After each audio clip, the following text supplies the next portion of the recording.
passe la parole à Élise Léger, qui va nous parler du monde combattant. On a vu une directrice de l'Office national des anciens combattants et victimes de guerre, parce que c'est toujours le nom jusqu'au 1er janvier, qui est extrêmement dynamique, qui, je crois, malgré des moyens probablement limités, a su nous convaincre de nous engager sur ces questions-là. Et on vous enverra aussi, parce que je voyais ça cette nuit en présentant le rapport, les anciens combattants, c'est pas un truc très vague comme ça, de la Première Guerre mondiale, Deuxième Guerre mondiale, ou encore la guerre d'Algérie, ou même les premières guerres du Golfe. Les anciens combattants, c'est aussi des sujets très concrets. Il y a des vidéos qu'on va pouvoir vous diffuser, que vous pouvez aussi utiliser dans vos circonscriptions sur ces sujets. Bonjour à tous, bonjour Madame la Présidente, Monsieur le Vice-président et Président et Vice-président de ma commission. Donc je vais vous parler des anciens combattants et on pense que c'est quelque chose d'un autre temps, mais pas du tout. Et il y a beaucoup d'intérêt aussi pour nous, Français de l'étranger, élus et communauté des Français de l'étranger, à s'intéresser au sujet. Donc déjà, on va parler de l'acronyme, on en a parlé un peu ce matin.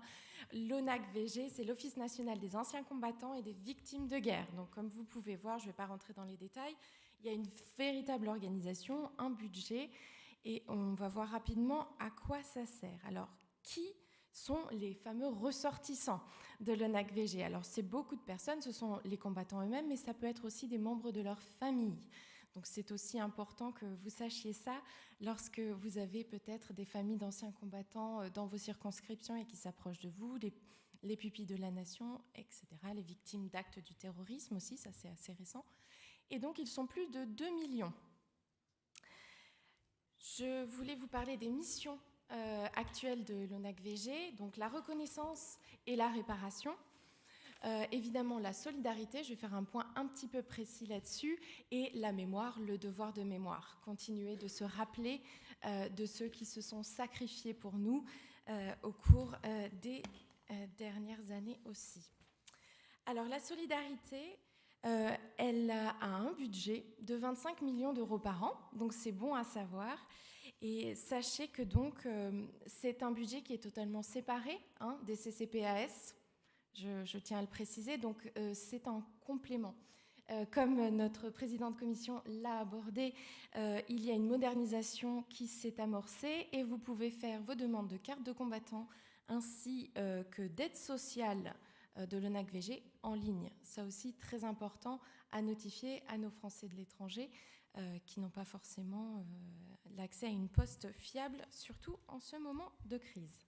Ensuite, qu'est-ce que c'est l'ONAC-VG? C'est aussi raviver le devoir de mémoire avec 3 objectifs. Célébrer, partager et transmettre. Et ce sont des actes très importants. Et sachez que nous aussi, en tant que Français de l'étranger, nous pouvons participer à ces objectifs puisqu'il y a des concours scolaires que nous pouvons mener dans nos écoles françaises ou faire appel à leurs demandes, à leurs expositions thématiques pour pouvoir continuer de se rappeler et de célébrer aussi ceux qui se sont sacrifiés pour nous. Et enfin, je voudrais faire un petit point sur le Bleuet de France, qui n'est pas très connu. Malheureusement, pour ceux qui sont dans les pays anglo-saxons, vous connaîtrez très bien le poppy, ce petit coquelicot rouge. Et le Bleuet de France serait comme une sorte d'équivalent, et malheureusement, n'a pas autant de renommée que le poppy. Donc, le Bleuet de France est d'abord un symbole que vous avez peut-être vu sur les vestes ou les vêtements des personnes, mais c'est aussi un fonds d'aide. Donc il y a à peu près 1 million d'euros collectés chaque année et aussi vient en aide aux anciens combattants et à leurs familles.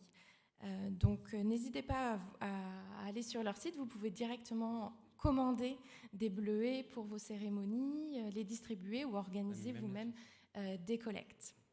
Voilà, j'en ai terminé avec ça. Merci beaucoup.